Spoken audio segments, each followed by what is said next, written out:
I'm Tyrone Keys with the Wealth Hustle in association with Leading Maryland, and we're here for our first interview, our inaugural interview in our Tycoon interview series, and we're here with Ed Hale. And Ed, I just want to thank you for agreeing to this interview, and appreciate everything you've done for me in terms of mentorship, and also for the state as a whole. Now we're sitting in the SECU Arena, State Employees Credit Union Arena, here in Towson, and your Baltimore Blast, Ed is the owner of the Baltimore Blast soccer team, and they play here. They played here just the other night, right? Yeah, we played Saturday night here. Okay. And the Blast are no joke. They are a pretty winning team, isn't that right? That's correct. And Okay. we try to win every game like we did Saturday night. Okay. It was a tough game, but we won, yes. So before we get started, I just want to encourage people for family-friendly fun. Bring them out to a Blast game. Check the BaltimoreBlast.com. Bring them out to a Blast game. It's you're not gonna need to take a second mortgage out to do it, and you're gonna see some good competition, and you're gonna have a good time. So I just Well, want let to me give you one benchmark. absolutely. Tyrone. The beer is $2.50 cheaper here than it is downtown, Okay. and it's colder. Well, there you go. That's all the reason you need. So, Ed, again, I thank you for sitting down with this interview. And we wanted to reach out to people who are entrepreneurial. They're thinking about starting a business, or they've started one. And I think the value of talking to individuals like yourself is that you've been in business for a while. You've been in varied businesses. And one of the most important things that I think entrepreneurs can learn from is that when you are going to meet with challenges, and you've met with your fair share of challenges, but you've never let that stop you. Can you talk to us about what was one of the most significant challenges you faced in your businesses, and how you overcame that? Well, I think that there are many challenges when you start a business. You have to make sure you're doing the right thing at the right time and having a little bit of guts, and you have to have a little bit of self-confidence to do it. But making that payroll every Friday is extremely important. And the fact that you can do that for over a sustained period of time is very big. You have to be able to be smart enough to know that your business is going to work, and it's going to be self-funding just by virtue of the fact that I didn't have anybody give me money. Sure. I had to figure out what to do, and I really zeroed in on how I was going to pay my truck drivers on Fridays, because if I didn't, they would have broken my arms. Okay. Now That is not a joke. I'm sure. My brothers are truck drivers, so I kind of know what you mean. But tell us about how you got started, because your story is not like you just alluded to. You weren't, you didn't have the silver spoon and all that kind of stuff. You actually went out and you built these companies. Can you tell us how you got started? Sure. I was mentored by a man named Tony Tranchatella when I got out of the Air Force. I worked for an equipment rental company. We rented truck trailers like to Giant Foods and Walmart, UPS, people like that. And I worked for him, and he had a branch in Baltimore, and he was from New Jersey, and he told me to, you figure it out, a better way to do things, and he gave me a little bit of latitude, so I did. The company was extraordinarily successful. He made me a vice president of the company. I was in my mid-20s, and I was making some significant money, even by today's standards. And he sold the company because it was successful. And I went to work for this new company that had taken it over. And here's where it all began. I went up to Staten Island to see. I took the train up, took the ferry over to Staten Island to rent trailers to this company that went to Puerto Rico with all, Puerto Rico gets everything imported from the United States. So I went there and I rented them, I think it was like 1,500 trailers. It was a significant deal. And while I'm sitting there in Staten Island, they said, you know what, we got a real problem. We don't know how to go from Penn Central Railroad in Lombard Street in Highlandtown to Canton, which is like 2-3 miles. Okay. I said, what's the problem with that? Well, we don't know anybody that can do it. can you help us out? So I'm taking the train back. I started my trucking company the next morning. Okay. Okay. So, I filled a need. Mm-hmm. I paid 65% of whatever I got from this Puerto Rican line. I paid 65% of that to the truck drivers. Okay. And I made so much money doing that. It seems like it's a little route, but I made so much money doing it, and I just got started from there. Okay. It ended up, I opened up 13 more locations from Jacksonville, Florida to Boston, Columbus, Ohio, Cleveland, all over, and got up to as many as 500 trucks. Wow. Okay. So you, as you said, you identified a need, and then you addressed that need, and it was pretty much, you obviously found that in other areas similar needs existed, and you filled those needs, and you made a big business out of it. Yeah, there was a void created that was in existence at that point. There was nobody that could really do that. It was so insignificant that nobody wanted to do it. Mm-hmm. The next phase of my trucking business was we had a monster snowstorm in 1977. I started my trucking company in 75. Okay. In 1977, it was a monster storm, and we were out of business for like 2 weeks because there was such a heavy snowfall. So I figured, let's go south. I went to Norfolk and opened up down there. Okay.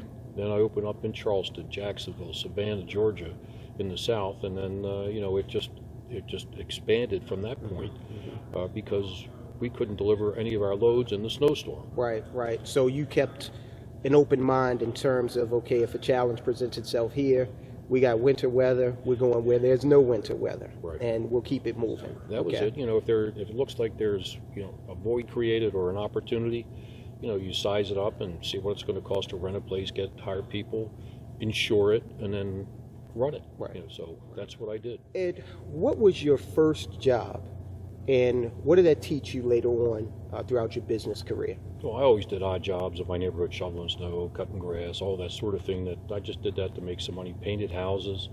But when I was 15, I worked for. I went up somehow. I got a job as a kitchen boy at a camp for rich kids up in Vermont, southern Vermont. So I go up there, and I was working for people that really didn't think much of me because of my position. Well, it turned out that I was a pretty good athlete. I became the fishing instructor, boating instructor, baseball team coach, swim team coach. I did all those things in the course of a period of time. And it wasn't that I didn't think I had any self-esteem.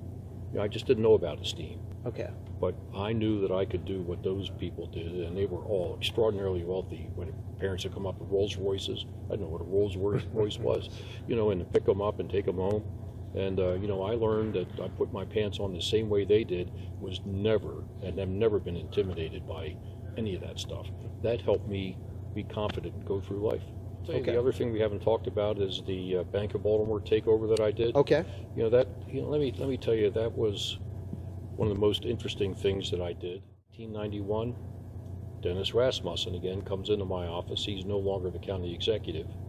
Comes into my office, I've got some people that would like to meet you, that would like to see you take over the Bank of Baltimore. I said, what do you mean take over the Bank of Baltimore? Well, you would be the chairman and CEO if you win this proxy fight. I said, what's a proxy fight? Okay. So that was March 15th, 1991, when he came in. 2 weeks later, I filed with the SEC to take him over. People would always ask me, why are you doing this? I said, I think I can make it a better company, be a better corporation in Baltimore. But really, it was strictly revenge. Okay. Okay. So I could fire all the people that wouldn't allow me, would not give me a loan. Sure. Okay. They actually put it in the papers too. Like, we're going to send him back across the tracks where he came from. Wow. Wow. So it went from a proxy fight to a religious experience. I got it. Okay. Okay. Yeah. Well, that's a good story too, because I'd heard that after that was successful, you came in and you showed them the error of their ways. Let's say. Yes, I did. Yeah. Okay. And the door. Okay. Got entrepreneurs out here of all stripes watching this video, and one of the biggest questions that they have is financing. How do they get financed for whatever it is they're trying to do? what can you, along with that, what other advice would you give to the person that is where you were back in the mid 70s, and they're trying to create some things and get their business moving? Well, you have to have a good premise for your business, a good narrative to take into a bank.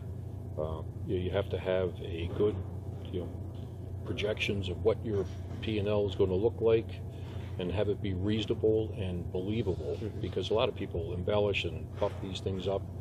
Make sure you come in and get with a bank that's going to sit there and listen to you. You're going to know who they are. Like in town, people know who you are and know who I am. Right. And you're going to know who the banks are that will do loans and who will, have meeting after meeting after meeting and then turn you down. Sure. You have to know who they are, and get referrals too. Get people that know people in the banks that are in the town to go to them. Okay. And establish a relationship with them. That was what I attempted to do all the time. Okay. And make sure that you don't embellish.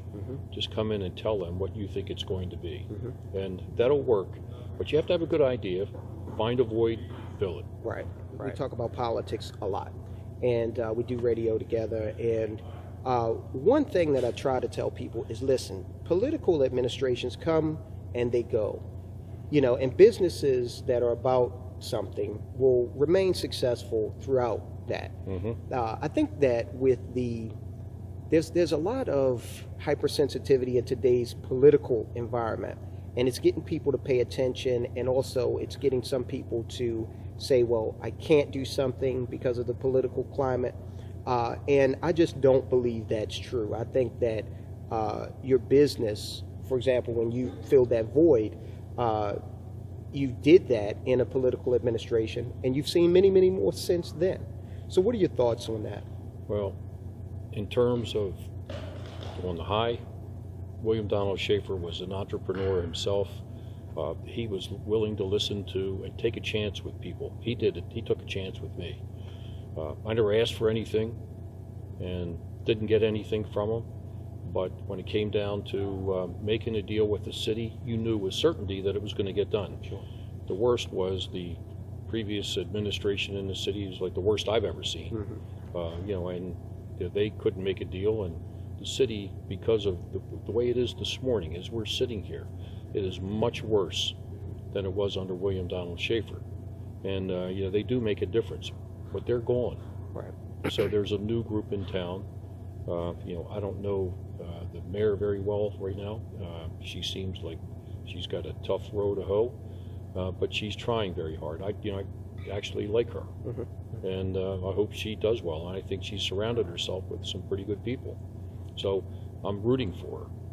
Well, absolutely. I would say the same thing, because Baltimore is the economic center in many ways of the state, and has an economic importance to the region as well.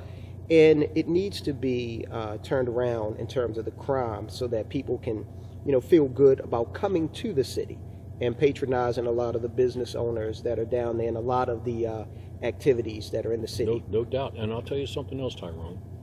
People want to walk outside, sit on their front stoop. Absolutely. They can't even do that. It's so ridiculous. It's not about rich white guys or businesses. It's everyone. Right. People want to walk down the street, go to the bar in their neighborhood or restaurant, and walk home and not be accosted by anybody. Right. And the people that live in these neighborhoods, whether they're white neighborhoods or in Canton or Federal Hill, the ones in West Baltimore, how do these people live every day? Right. They have feelings and kids, and how do they? I just don't understand how there's no sympathy for that. And that's a great point, because and that might be some sort of need that is filled through the business community may have a strong voice in turning that whole situation around, because you're right, you have law-abiding, hard-working people out there who are afraid to come out and do things in the city. And there were quite a few homicides in the city last year that actually involved innocent people who were the victims, working people. The tattoo artist the young man who was an engineering student over at Morgan State.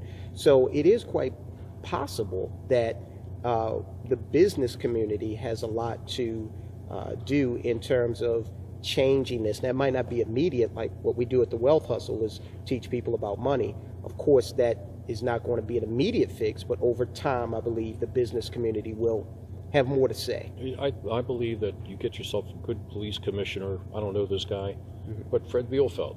Bielfeld was good. I agree with that. Yeah. You know, Ed Norris was good. Whether you like him or don't like him, you know, they were good guys, Right. and I would talk to them like I'm talking to you. Make us feel safe and secure in our neighborhoods, whether it's a business or a row home. Right. I totally agree. Well, Ed, thank you very much. I want to again encourage everyone to get this book, Hailstorm. Go online and order this book, because if you want to get into the minds of successful people, even successful people who are not among us anymore, the book is the way to do it. So, Ed, thank you again, and Thank Happy you. New Year. Yeah, Happy New Year. All right. Tyrone.